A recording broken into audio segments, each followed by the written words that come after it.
viewers, and welcome to another MTV Community Forum. I'm your host, Byron Campbell, and of course, Chris Diali, co-host. Good evening, Chris. Good evening, Byron. Good evening to our listeners and viewers. Pleasure to be here again. Chris, tell our viewers our guest tonight. Oh yes, we have an interesting guest tonight. He has been here with us before, Honorable Peter David, who is going to come and talk to us about DPM, and a lot of things are happening. The 22nd of March, they intend to have not a convention, they're calling it, but they'll be launching their candidates and so on. So a lot to talk about. Yes, interesting. Honorable Peter David. So this section is our point of view, Chris. So gender-based violence. We agree, Chris, that every week this issue will be on our table because it's not going away. It's with us. We have a responsibility. But what's interesting coming up, Chris, on the 8th of March is International Women's Day. It's a day, I think, that when all focus is on women, their accomplishment, their struggles, looking at gender equality. You know, this is so critical and so important. Looking at our women, our wives, our daughters, our sisters, our aunts, and their contribution to our society, and looking at where they have come from. So it's an important juncture for us to recognize our women for their role and their contribution to the society. Yeah, and we have had some very strong women personalities in the past that have guided our country. We have a Governor General as a woman. We have, we had Damien Rabino in days gone by, and a lot of people in different sectors, health and so on. So, from a historical and social point of view, gender-based violence and its prevalence now is what is annoying. I was listening to an interview today with the SV unit of the RGPF, and the corporal was talking about, over the years, more people are getting to understand what the SVU unit does, and protection of children who's been abused sexually or otherwise, and women by men and so on. So it is important that they know, and the women who are experiencing these atrocities by these men, that there's places you can go and have counsel, and they will do protection orders that is necessary to give the required protection. And that is something that we have to keep in the fore so that our women know there is relief, and there is not doom and gloom. And once you bring it to their attention, the authorities will deal with it. And I think the report that was mentioned by Mrs. Lane Henry McQueen the last time she was on our program, where women in that issue and understanding there is abuse happening in the home, they need to, sometimes the law requires doctors and other people to report it. It's mandatory if they pick it up. However, if the mother in the house doesn't press charges and doesn't bring it further, it stops. And that is where we have to make the law and the adjustment in the law and educate our women that there is hope. It could come out of this situation. Chris, so we join with the women of the world, the women of the country. And just a little history, Chris. I recall in 1982, during the revolution, of course, International Women's Day was a huge rally. I remember in 82 we had as our special guest Angela Davis, human rights activist from the United States. Thousands and thousands of people in Grove, Cuthbert Peters Park. So I'm not sure what's happening. I think there's a march in St. Andrews later this week, and political parties may be having their own, but I've not heard of any national event. Chris, of course, let's talk a little about sports. Chris, we just completed, Sri Lanka was here playing 3 one-day internationals and T20s.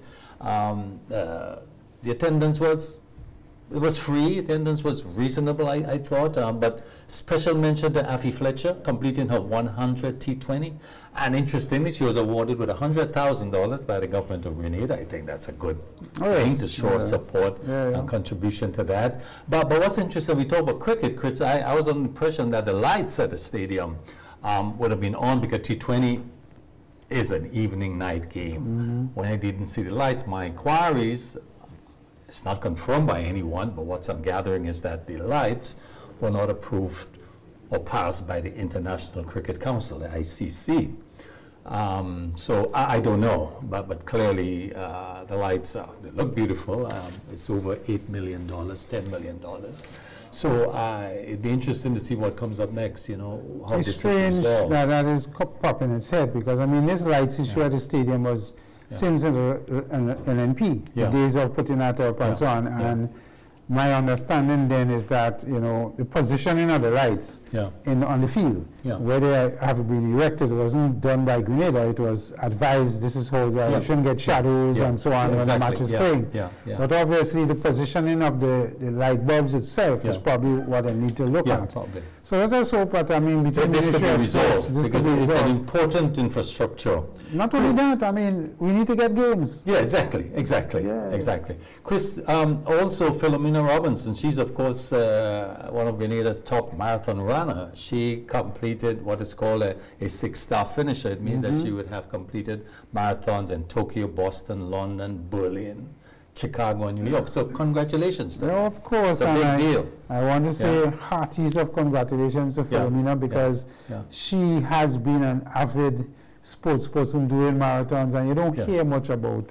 It's not about winning; it's also about partaking and doing the whole runs and waving our flag. You know, So we certainly salute her for her achievement. Because gambling in schools is an issue. My information tells me that a number of students were suspended at Happy Secondary School recently, but gamblings are in other schools, gambling on the street, everywhere. And related to that is a lot of violence. One of the shooting incident took place was gambling. I mean, in most villages you go in, you see this. Of course, in addition to that, you have legal gambling, lotto, of course, and bingo, whatever. But it's becoming a problem. Yeah, I think we need to talk about it a little more, because when you go around the country, there is this blasting everybody in this gambling thing and pulling machines and so on.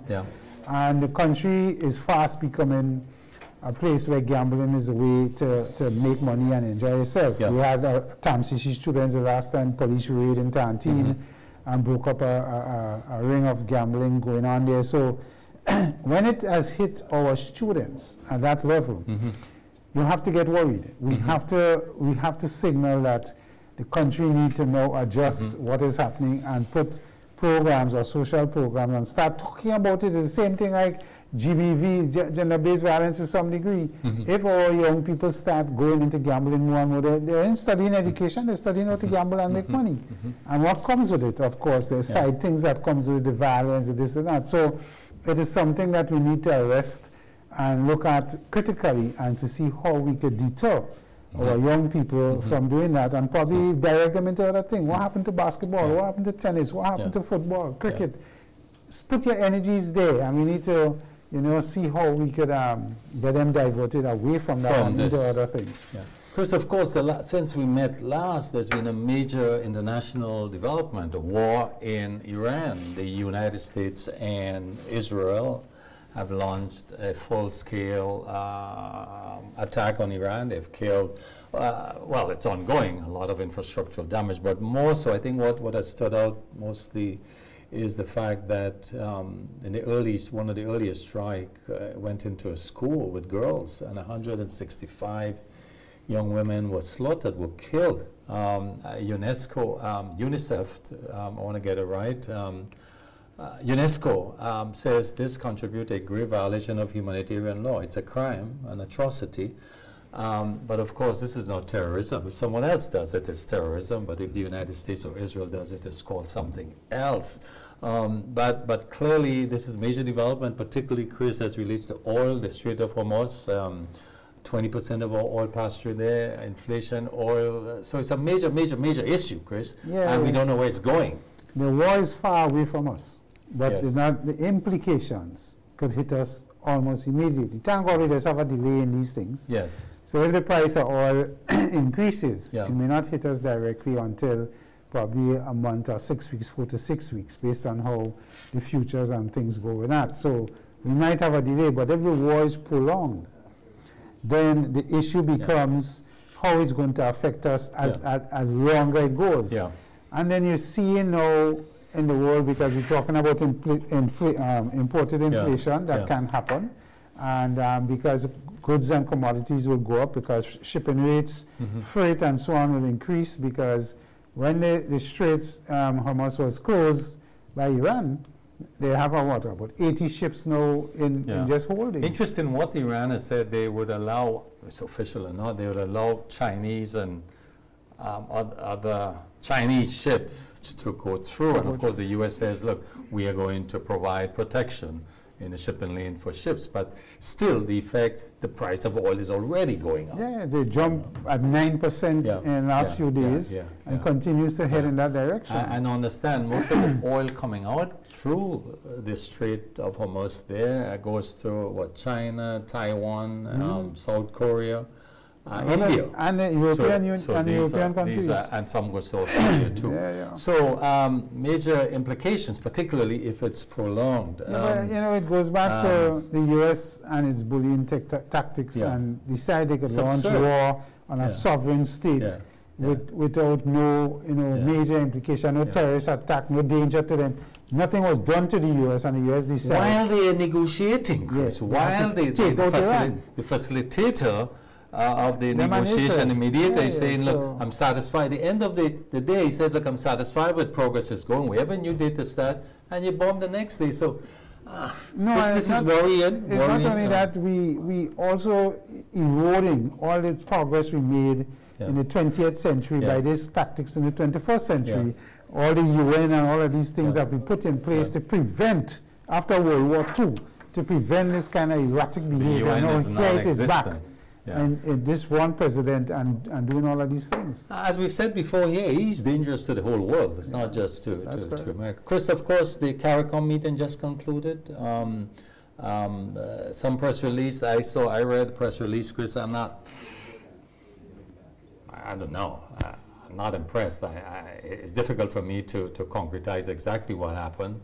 But clearly here, Trinidad, we heard from the Trinidad Prime Minister and others giving their opinion on things. We saw the differences. We felt the differences there. They talked about mobilizing support for Cuba.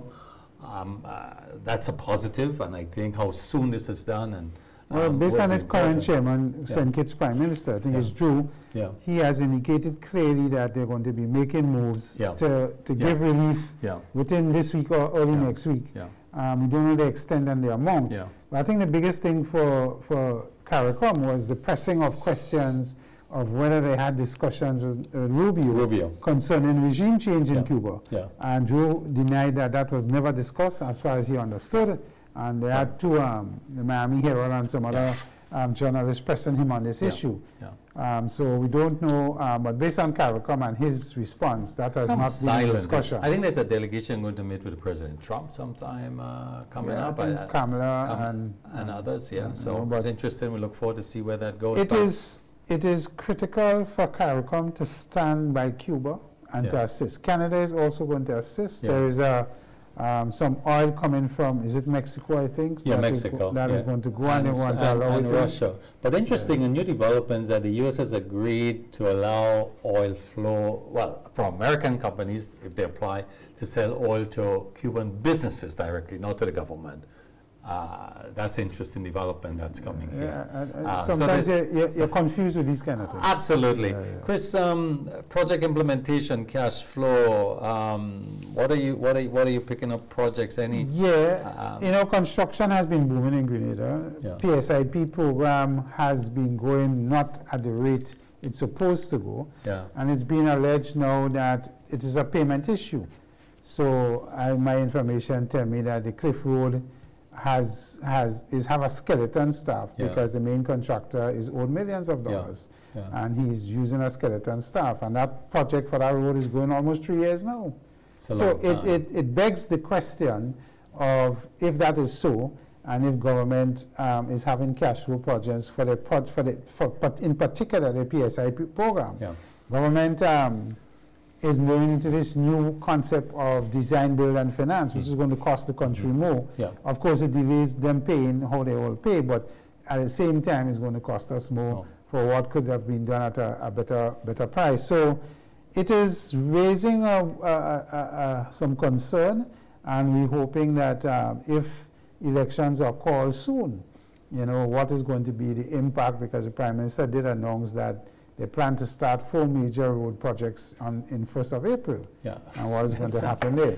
So again, when construction companies go to government and pay, say, and government in pain, it puts companies in trouble as well. And workers, because they don't get because paid. these companies have to go to banks to get bonds and so on. So the MIT minister, Andy Williams, was in a press conference today. He was talking about the Fort project, saying that it's near completion in record time.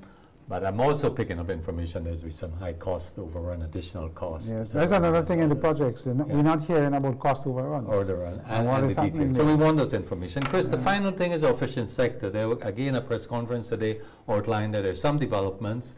The government acknowledged a response from NOAA, saying, the Americans, saying that they're in receipt of the application, blah, blah, blah. We're considering it. But also the Longliners Association, the fishermen, they indicated that they're in direct contact with Trinidad and Negotiations with bilaterals. bilaterals, and they're looking forward to be able to supply as much as 20,000 pounds of fish That is by a the end of the positive month. thing. So that's good. And That's there's some positive. discussions with Canada and other potential buyers. So that's good. That's Yes. excellent.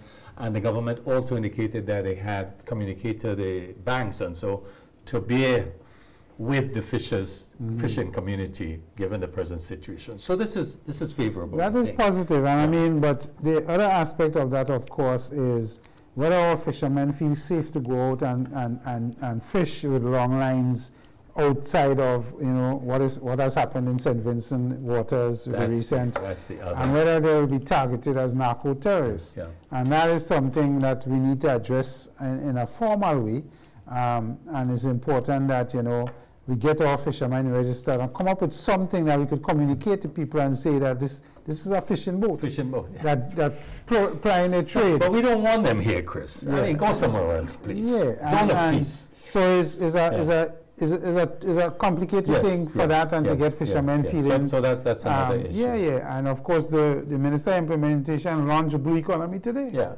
that's the point. You understand? And if the blue economy had to include fisheries, we're not hearing the government dealing with the fisheries in the urgency it needs. That it requires. And the blue economy, yes, we had to maximize what we could do from the blue economy, but fishing is an important part of our sector and what is happening. Viewers, that's the end of this section. When we return, we'll have the Honorable Peter David, Parliamentary Representative of Tongan St. George and leader of the Democratic People's Movement. Stay with us, we'll be right back.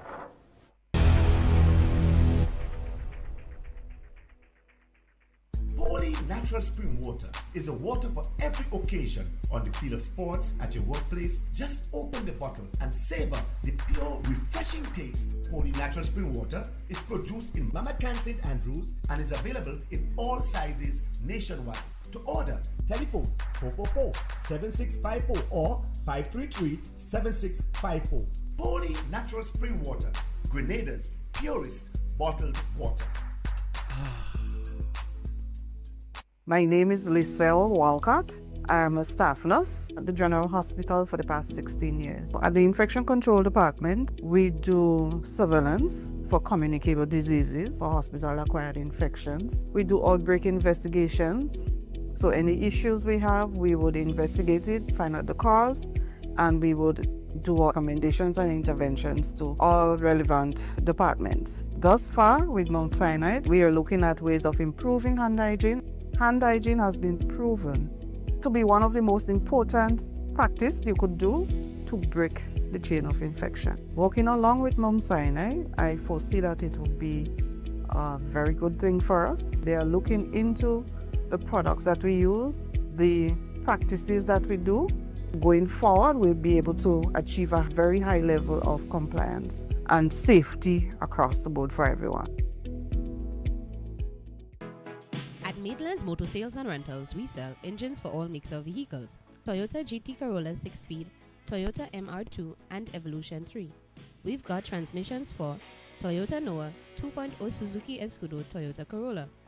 Windscreens for Grand Vitara, 2 and 4-door Escudo, Toyota Corolla front and back, and Suzuki Escudo wheel covers. Also available are motor oil, oil filters, crystal headlights for Toyota Corolla, brakes for all makes of vehicles.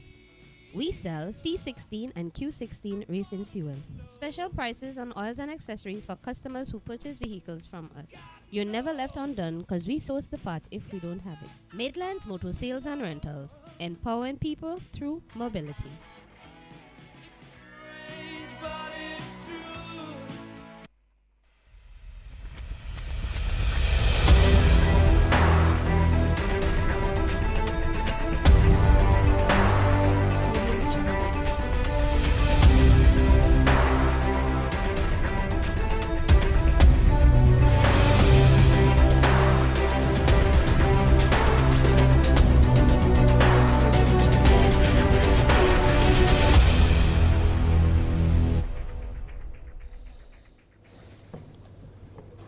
Welcome back, viewers, to Community Forum. As we indicated a little earlier, our guest this evening is none other than the Honorable Peter David, the Parliamentary Rep for the Tongue of St. George.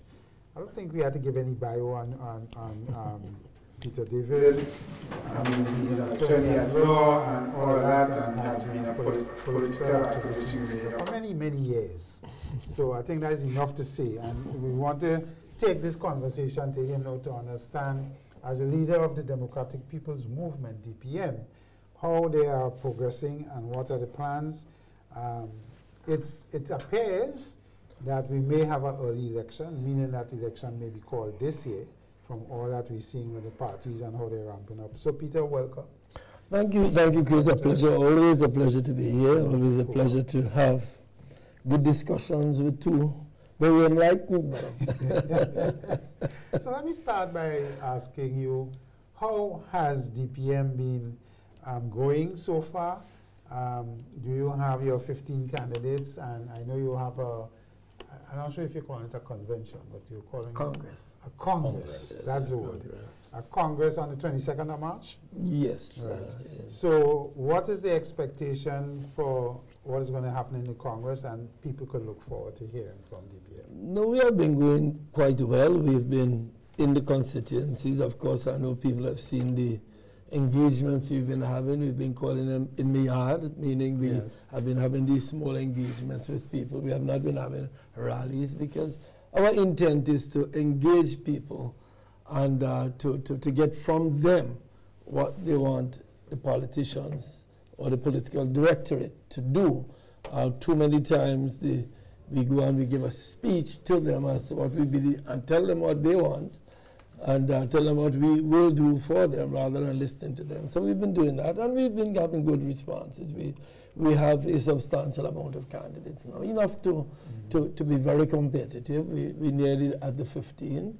We believe we'll be very competitive. We've been picking up the vibes that people are fed up of the status quo. Right. People ding dong, end up in the same place after all of the dings and the dongs. So they want something new, a new arrangement that listens to them. Many young people have been coming forward. Many of the persons who have not voted in many elections. In fact, I have a gentleman who told me he hadn't voted for the last 3 elections, but now he's considering again and he's listening to us.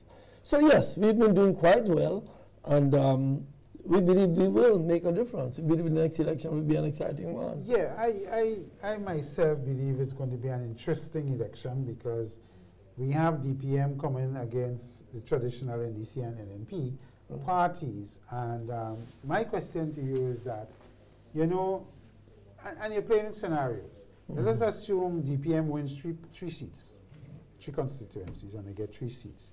You become the power broker. In essence, to form the government, somebody have to talk to you on how that government is going to be formed, a coalition government. And what is your thoughts on that? Would you be willing, on assuming that DPM was to get 2 or 3 seats, because it's 15, if you get 2, it splits between the other 2 parties. What will be the approach by DPM to form a government or to form a coalition government that could take this country in the direction we want? No, you know, we hope we can win 8, but let's assume your scenario plays out. Well, first of all, I hope they send you to negotiate. You're quite a good negotiator and a very fair person. I've been in the parliament with you for many years. So, but no, we have a programmatic platform. We have a platform. We have a platform that talks about agriculture, about healthcare, about work for young people. So we have a platform. We are not coming to this because I personally want anything or it's me fighting to be prime minister or anything like that. So we'll discuss the platform. And of course, we'll be open to discussions.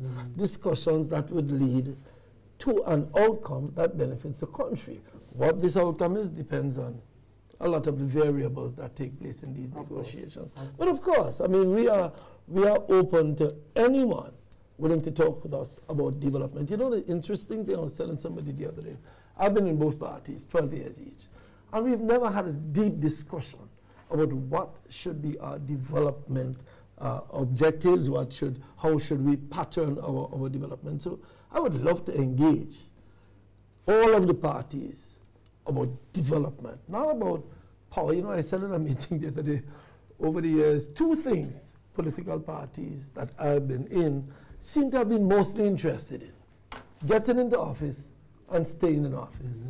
The development. So yes, Chris, we are open to conversations. Yeah, in fact, we are open to conversations anytime with anybody concerned about your development. party and yourself bring an interesting perspective because you have been with both, and Yes. even in the revolutionary time as well. So you have experience from all sides. So I know the parties. I think yes. you know how the conversations will go. I want to switch a little to the geopolitics now and what is happening in the world and the impact on us as small islands.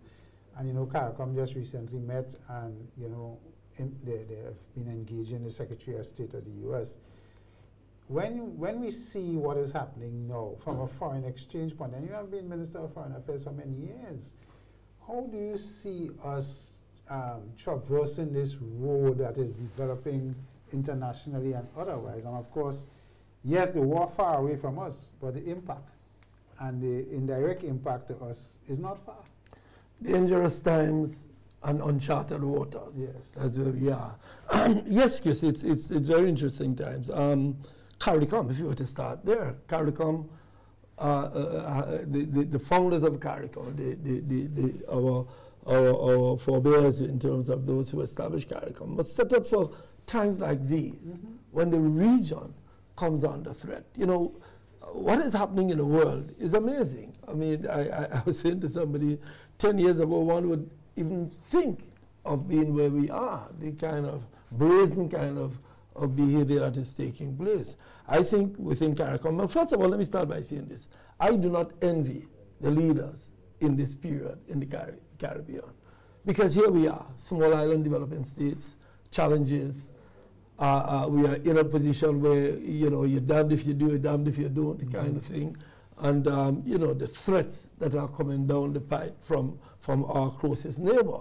But at the same time, we have to understand that a zone of peace is not simply just a political issue. It's an economic issue. Because look what's happening in Iran. I mean, they closed the Strait of Hormuz. You figure, you know, people say, well, where is Hormuz? It's a place where all our oil comes from, and it's a closure which will lead to the spike in oil prices. Which has started and will cause serious effect. That is why the UN is there. The UN comprises all independent countries. But the UN 192 is now deemed an ineffective organization because of how the Security Councils, in particular Israel and the US, handles these things and vetoes. We have Cuba. Let's talk about Cuba. Cuba, in all the UN meetings that we have had over the last 10 years or more, everybody that's voting a majority to remove the sanctions from Cuba. Absolutely. And two countries will say no, and the others will abstain in the Security Council, and nothing happens. Yes, absolutely. And you know, that is why there's been calls for the last 20 years for reform of the United Nations to reflect developing countries, because developing countries are not properly represented. But even so, it seems to me that there's a tendency now to just disregard all international norms. I mean, norms that we've gotten used to, things that have kept peace for a substantial amount of years are now been thrown out. And some countries are saying, well, we have the right to literally invade any country and do what we wish. And we as small island states must recognize that we have a part to play in keeping the peace. Our voices must be heard. You know, I even think of local politics, that there's a substantial amount of people who want to stay out, who don't want to say anything because they're afraid. The silence does cause problems, because when there is silence, those in power assume that there is consent, and they proceed to do it because there'd be no backlash. Similarly in the United Nations, I mean, the CARICOM, I believe the CARICOM, while I say that I have, with Cuba, you mentioned Cuba.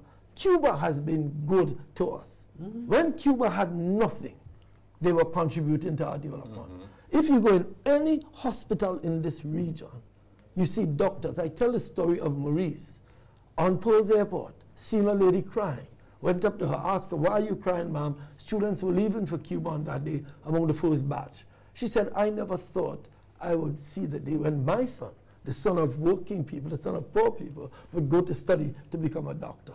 It is because of Cuba that many working people's kids have degrees in engineering, in medicine. Cuba, a poor country, and now Cuba is under threat.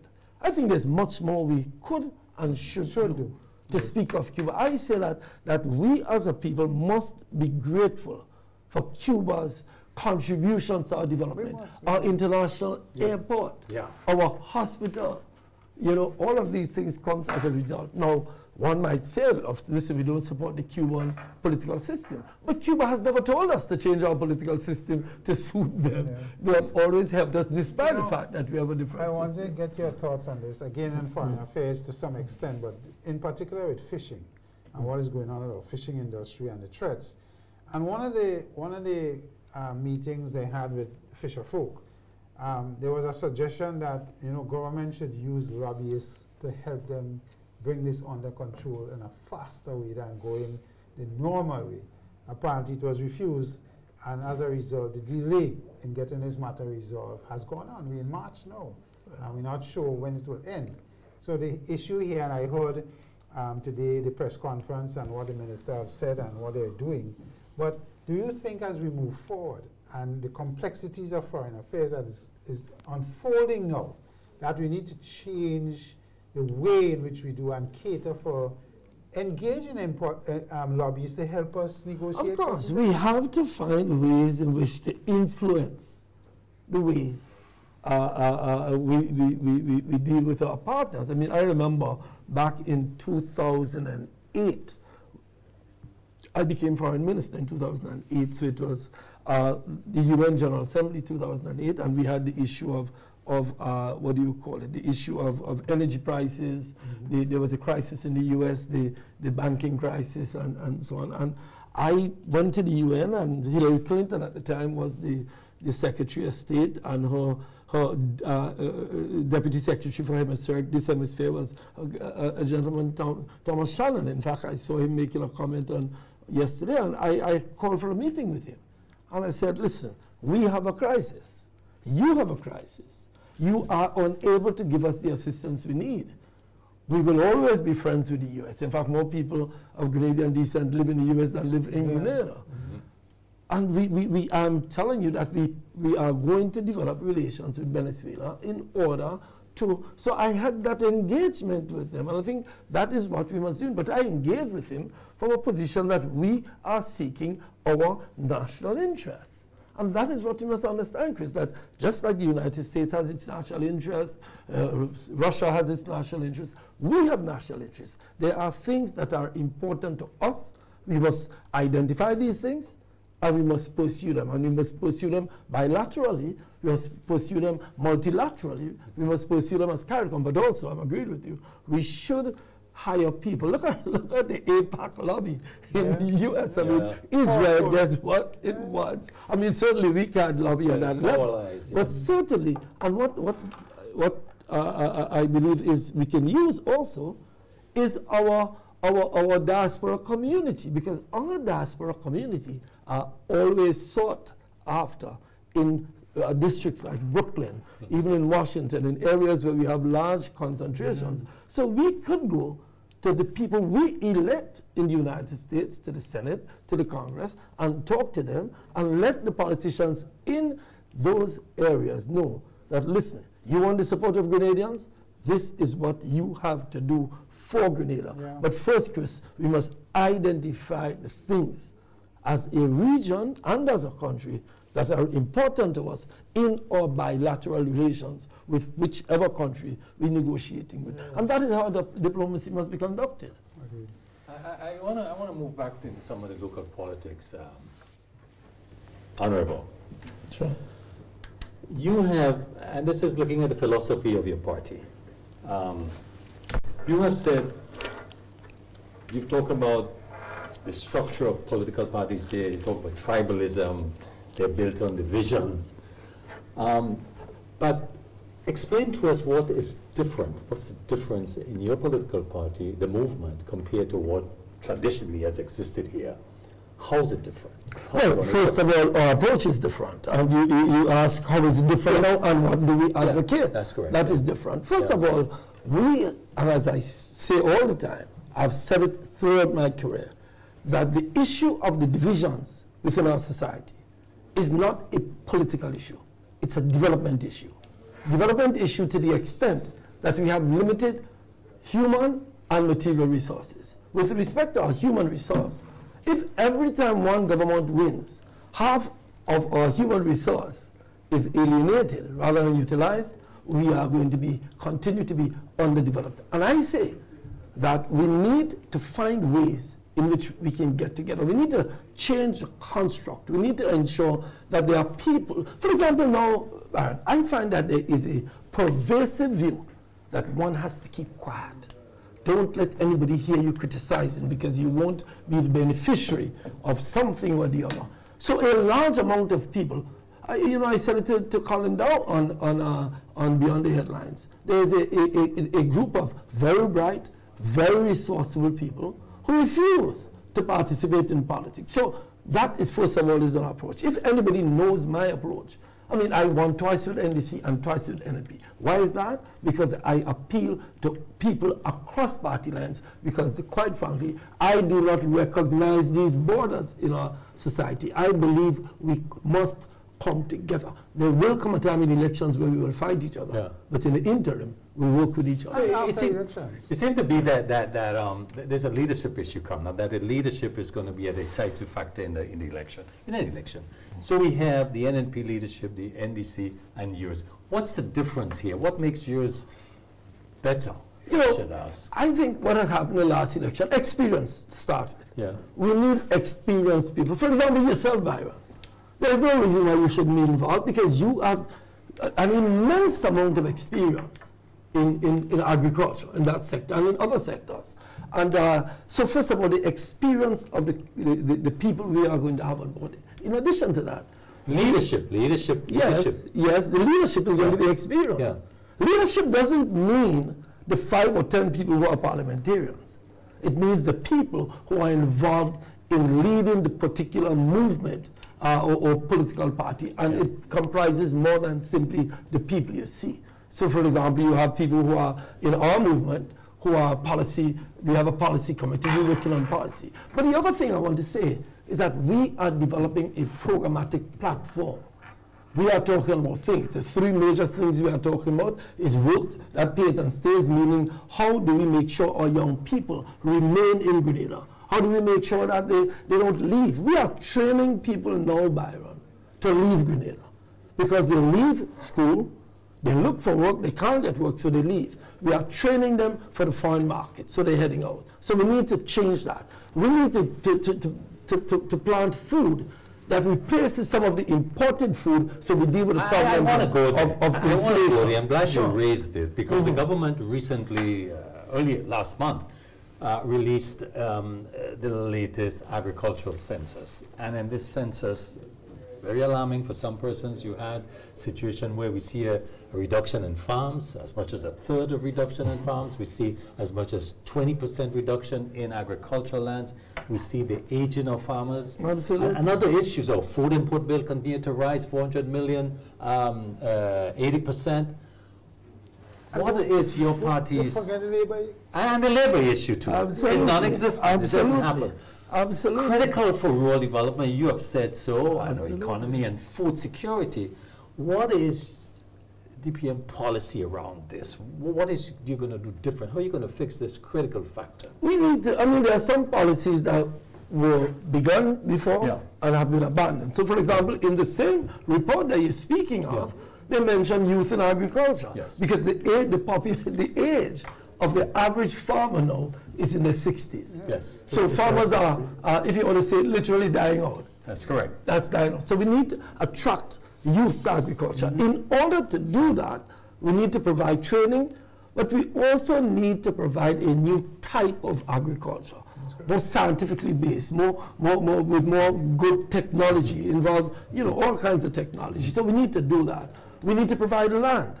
Land is becoming scarce. If you look at the same report you mentioned, it says that less and less land is available now for agriculture. There was a policy that, while I was Minister of Agriculture, we began, called the land, well, there's a land use policy, but there's also the land bank, which talks about getting private owners who have land that is not being utilized, as there's a lot in Grenada. Remember, government owns a very small amount of the land in Grenada. Correct, So to get I remember I was engaged with discussions with big businessmen to put 30, 40 acres that they have that's not utilized into production with a lease from the government takes a lease from them and passes it on to these young people to develop their farms. So there are things we can do. But you know what happens? And again, this gets me to the same tribal issue. One government starts some programs like national health insurance. The next government wins the election. They say we're going to be reviewing it. And 4 years after, they're still reviewing the project. Yeah. And you know why? Because we have a system that does not allow for continuity. Yeah. So I go back to our political philosophy in addition to the things that we have planned. So agriculture is a big thing. Do we know how much food we require of any particular type to feed us? Have we done studies to say what we need to produce? What's happening with the marketing board? The marketing board is still being reviewed also. After many years. After 4 years in Yeah. government. I'm saying, I think that governments, quite frankly, and put it as bluntly as I can, they do not treat agriculture as if it's important. I've seen it. I was a Minister of Agriculture for a short time. I enjoyed every minute of it. The problem is that we have a bureaucracy that is not aimed at development. And this is another issue, the public service. The public service is not fit for purpose. The public service changes its leadership every time there's an election, and the new public servants at the helm begin to learn in year 1, and they start getting some information by year 3. Yeah. So by year 4, we're out. So there's a whole lot to be done. I want to go. You being the parliamentary representative for the town of St. George for several years, you presently are, but we notice there's a decay in the city. The city is falling apart. Absolutely. You look at the Carenage, it's unsafe, frankly. In the town itself, I'm fearful for pedestrians, tourists in particular. The side is very pedestrian unfriendly. It's a decay. What are you taking responsibility for this? No, I don't take responsibility for it. Here's what it is, man. Yeah. What's happening there? We do not plan. I have said time and time again that the city, we have in 2 cities like in Cuba, Old St. George's and New St. George's. New St. George's is the south, and we are allowing the south to develop unplanned. So there's chaos in the south, traffic with people building. For example, when you go through the valley, the houses are built right on the road, so there's parking issues because we do not plan. And what has happened is that the city is moving to the south. They are leaving the buildings in the Tower of St. George. So, for example, I've advocated for years that the old Parliament building, that it be developed. And I'll say it here again. I said it in Parliament when I was in government, and I say it again, that the Parliament building, the old Parliament building, should be developed as a national archive, and as on the ground floor, you put a gallery for local artists, so people and tourists can come buy local art. So there are proposals. The problem is, and of course, I'm the MP, but the MP does not control the purse strings for development. These things do not fall under the Member of Parliament. They fall under the Ministry of Infrastructure and other ministries. So the bottom line is, we have not planned our development. The town of St. George, old St. George's, yes, you're right. Is it too late now, though? No, but no. a side question. We do have a 2035 plan. And we're supposed to be getting a 75 one as the Prime Minister announced. But the question is, when we developed the 2035 plan, it was across all sectors contributed. Yes. But you're here now, when budgets are done, there are normally reference to 2035 for education, healthcare, and the various sectors that we have.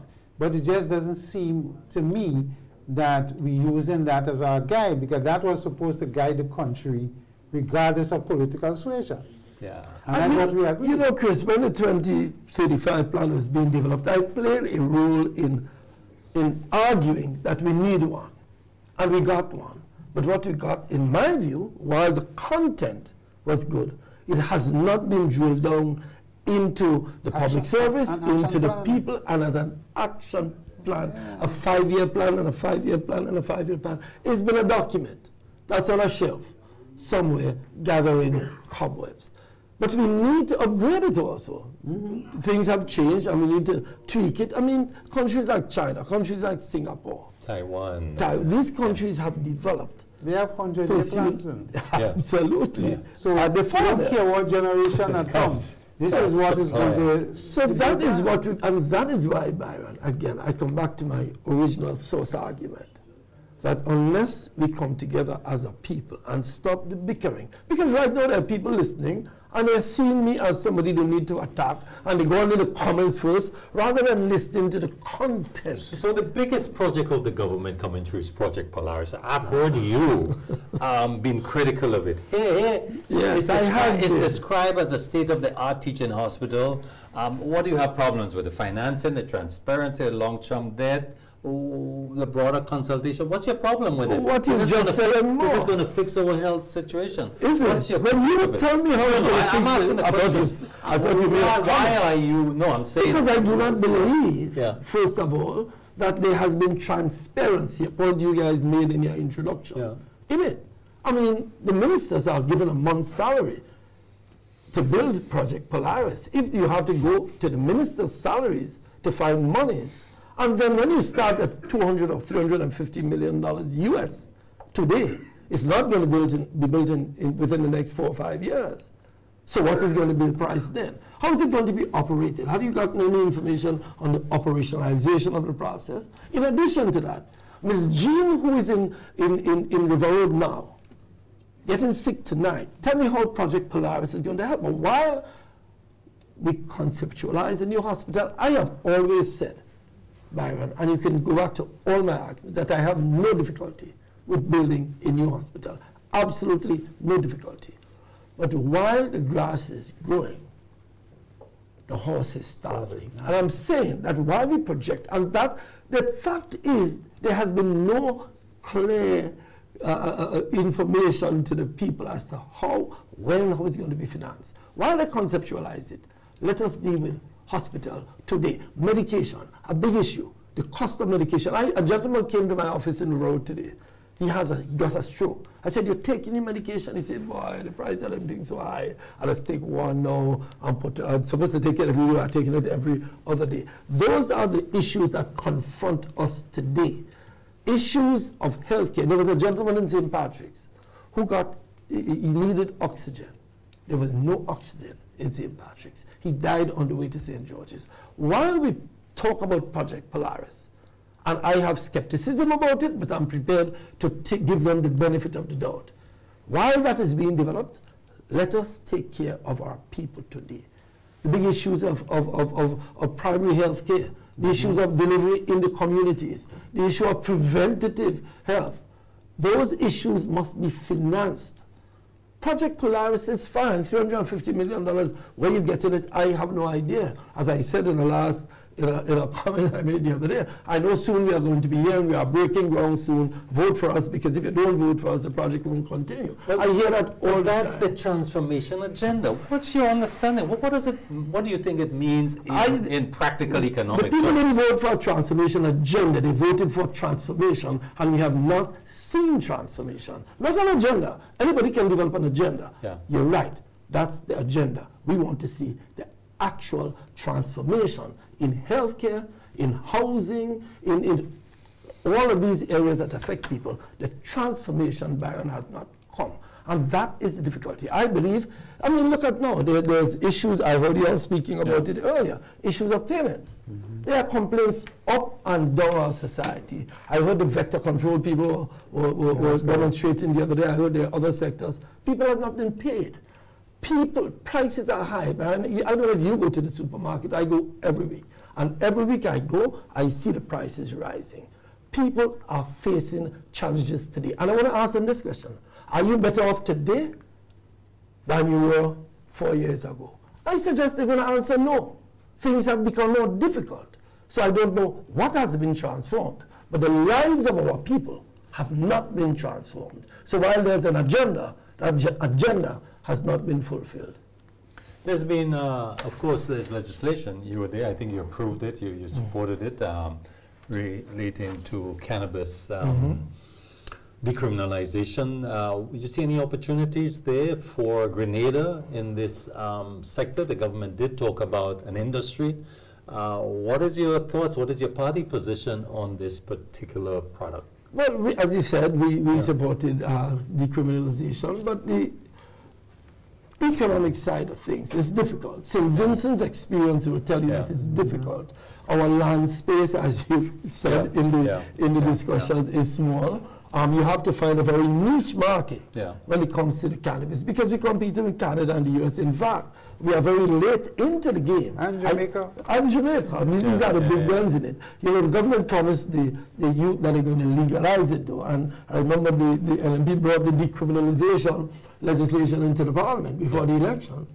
And NDC criticized it. No, we are not going to decriminalize, we are going to legalize. Well, again, another transformational project, promise that was not kept. Not that I'm saying they should have, I'm saying this is what they promised. But it's going to be difficult.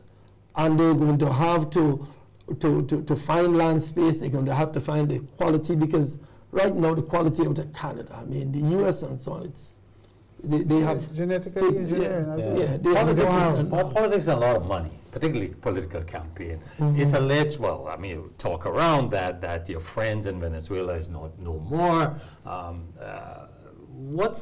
do you see that aspect? Do you think there's need for campaign financing reform? But where is this money I going to still have friends in Long Marlis.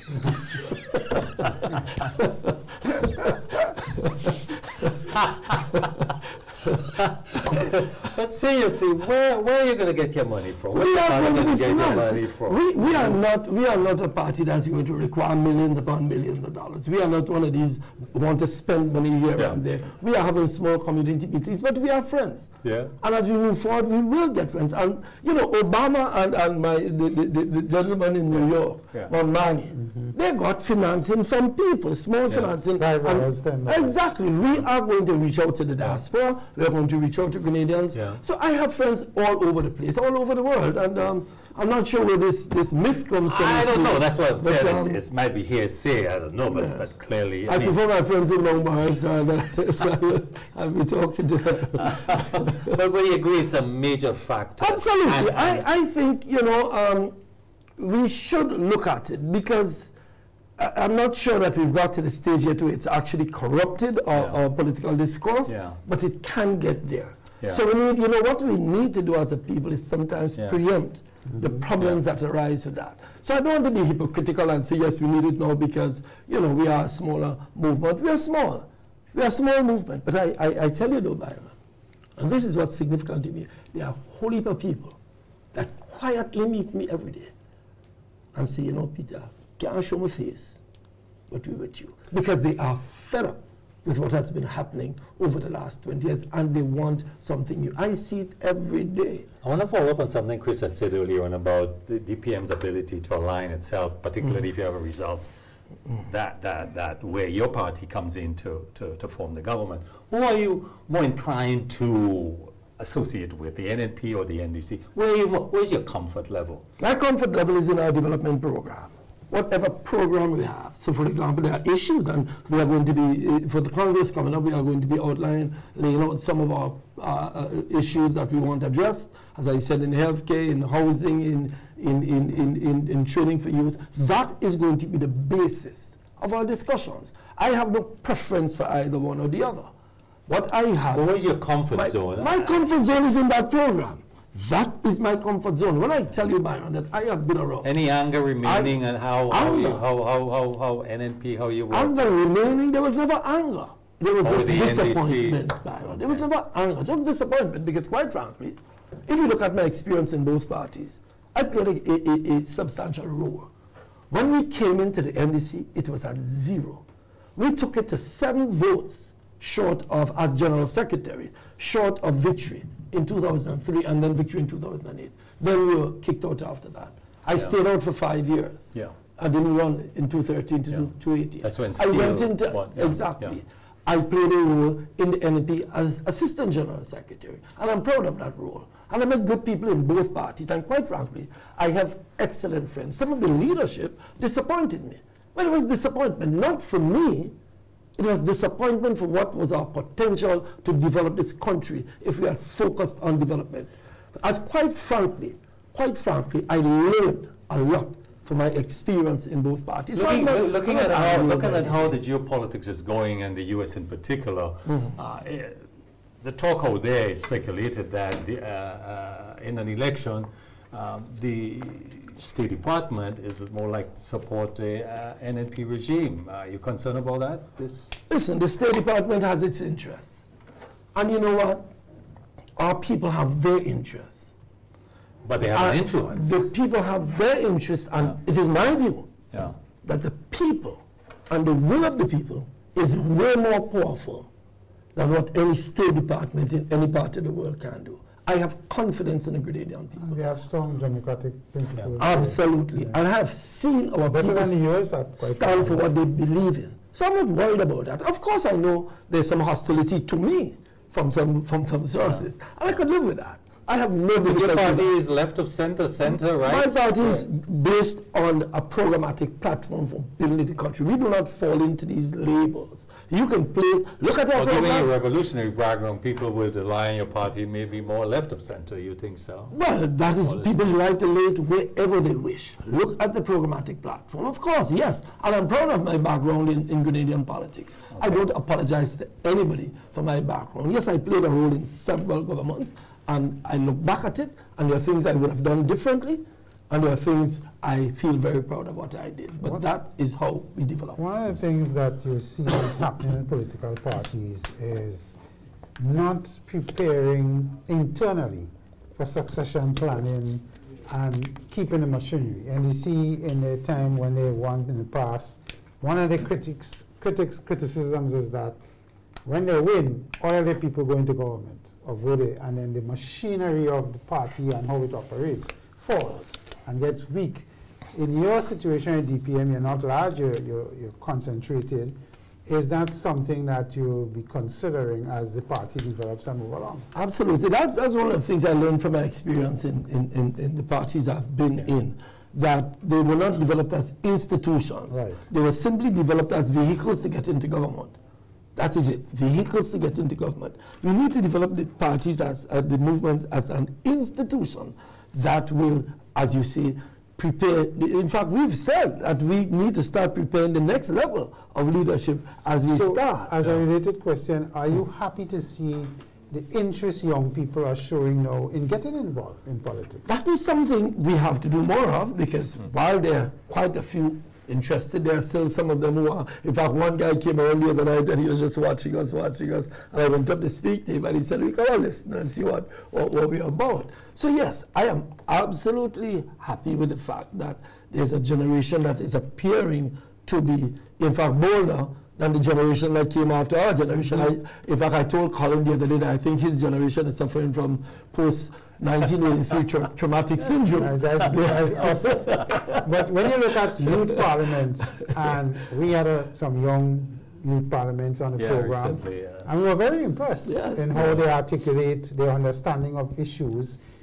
Would DPM encourage that? Of course, we have been tapping into. Many of our candidates are those. Many of the people in the movement are that generation is speaking of. In fact, we have a focus on that, on getting the young generation in, because they have great ideas. They do. Great ideas. The problem they have is the ability to implement those ideas, the financing, as we say, from the banks. I was saying to one of our colleagues in DPM yesterday, day before, that we should package some projects and see if we can work out the financing mechanisms to get to some of the young people, so that we don't have to ask them, when we figure out what they want to do, the package is there. So yes, the IDC did have something like that. Yes, yeah, it was limited based on the funding. And our young people, if you get 2 out of 10, that's a success. Because that too, to go to international levels. 20%. But it is us who created the environment out there. The slander and the licks people get when they come into politics, Chris. Yeah. It's a turn off. Yeah, I always say our politicians reflect us. Yes, exactly. And there's a, sorry to cut you, but there's a question from a viewer. I think we touched on it, but still, this is what they're saying. Ask Honor David, if he becomes a tiebreaker in an upcoming elections, how will he navigate politically for a government to be formed? Well, we will engage. I mean, it is necessary for us to engage, but we will engage on the basis of principles, and our platform for development will be the principle on which we engage. So, for example, the issue of how you approach agriculture, we'll have to have agreement there. We have to have agreement on how we deal with the issue of healthcare. So there must be agreement on development. As I said too many times, the focus of these political parties are simply to get into power and maintain power. Our platform, and we are going to publish our platform. We are going to say what we stand for, very, very, very, very much in detail. Okay. So that will be the basis. When Chris is sent to me to negotiate, he will have to discuss that. I always say negotiate. I know. But as a country and as a people, after the election is fought and we elect a government, regardless of where you voted or not. So after that is about the country. It's our government. Yeah, it's our government. It doesn't belong to NDC or GPM.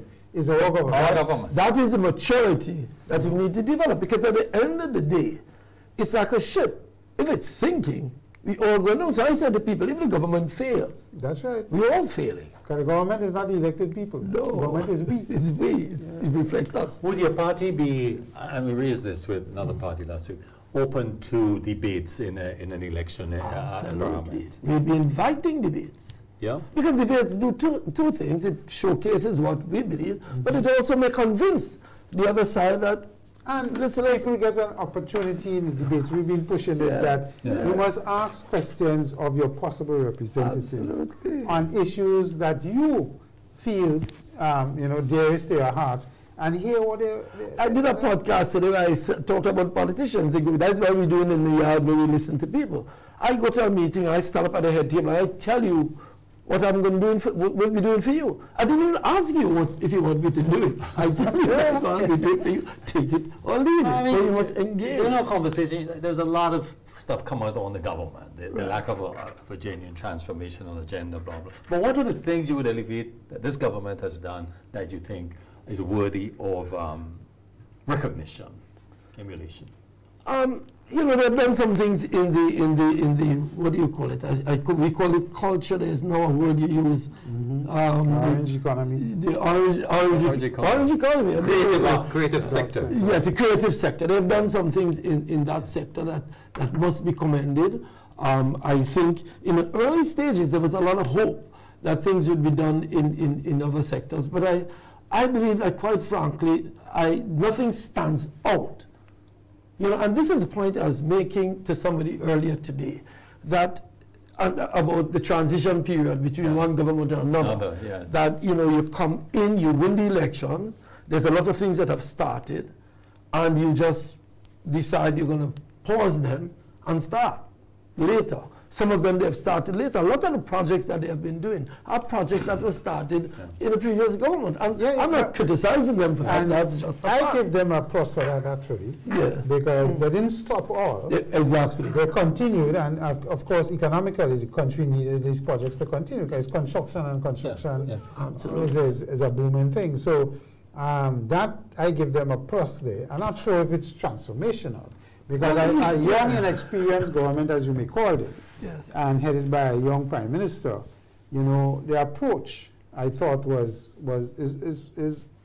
something that is you know, they could be commended on. But yes, I mean, if you hear me in Parliament, I all the time speak to them, encouraging them, because I see the youth, I see their experience, and some of them are willing to learn. Some of them, on the other hand, have developed a little bit of arrogance that sometimes needs to be tempered to listen to the elderly. I mean, I've been through a history where I know not listening to your elders sometimes in politics can lead to devastating consequences because you think you know everything. So I think but I agree, Chris, completing some of the projects and not shutting everything down, which can sometimes happen. And the fiscal regime in the country have been stable in the sense that no new taxes. We have looked at things increasing in different areas, but no major change to the tax system and the fiscal system. We are under time. Honorable Peter David, I want to give you the opportunity to make your closing remarks. It's always a pleasure being here, Byron. I come in thinking, you know, boy, I'm going, and then you come and I get the energy, I get excited, because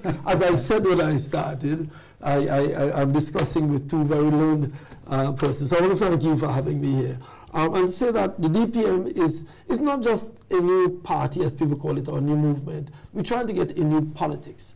If you know my politics, and people have listened to me, people say, Peter, but how you take all these licks over the years and you never respond, you never question? I said so. I said so here, actually. But I do it because, actually, Byron, I believe in Grenada.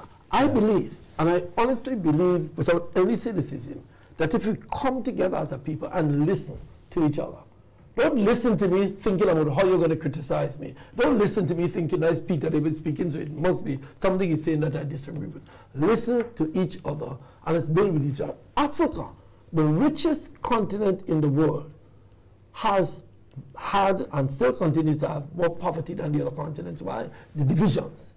When the colonialists chopped up Africa in 1884 in the Berlin Conference, they made sure that they divided the continent in such a way that tribes were fighting each other. It was a deliberate effort to disrupt the development of Africa. Divide and conquer. Divide and conquer. Continue the colonialism. And continue the colonial project. We have in Grenada to recognize that our divisions, somebody living there and somebody living here, either NDC, either NNP, what does that mean? What does that really mean? You have health problems, you have health problems. You can't buy medication, you can't buy medication. You're fighting each other. We hope, as a movement, one thing, if it's one thing we say to the people, because we believe that is the way we will develop. In healthcare, in housing, in employment issues, in agriculture, we have to come together as a people to discuss development. And I believe that if we do that, and with help with people like yourselves, not in any way to say Chris has to be a NNP or NDC or DPM, but to contribute his wealth of knowledge to the process. And I said to people of your generation, our generation, the other generations after, don't be scared. Do not be scared. I suspect that a lot of what is happening in the world today, I see it in the US, I see it in the Middle East, I see it all over, people who are scared to stand up for what they actually believe in, without any animosity to others. That's what DPM is about, and we believe we can do it. We believe that we can build this country, and we are going to work with everyone. As you tell me, what if there's a tie or something in the elections? We'll work with anybody who wants to develop this country. I have excellent friends, very good friends in the NNP, very good friends in the NDC. What is your party symbol? I maintain that. Our party symbol is rising sun. You see the rising sun. Chris, you have the final say, right? No, I think our country, you know, is due for a change in outlook, politically and otherwise. And I always use this phrase here, we must look in the mirror every day and ask ourselves the question, what we could do for our country and not the other way around. That's what the country can do for us. Yes. And if we have that mindset, regardless of who wins, that is what we need. I've always respected that about you, Chris. When you were in Parliament, in the Senate, people branded you with this other political party, but you criticize when you need to criticize, you supported when you need to support. Always very fair, and that's why we developed it. Pedro, thanks for coming. We appreciate it. Can I call you Pedro? That's my name. At least that's what my mother told me. Viewers, that's all the time we have. Let me thank the technical staff, MTV management. We'll see you next week, same time, same place. Bye-bye.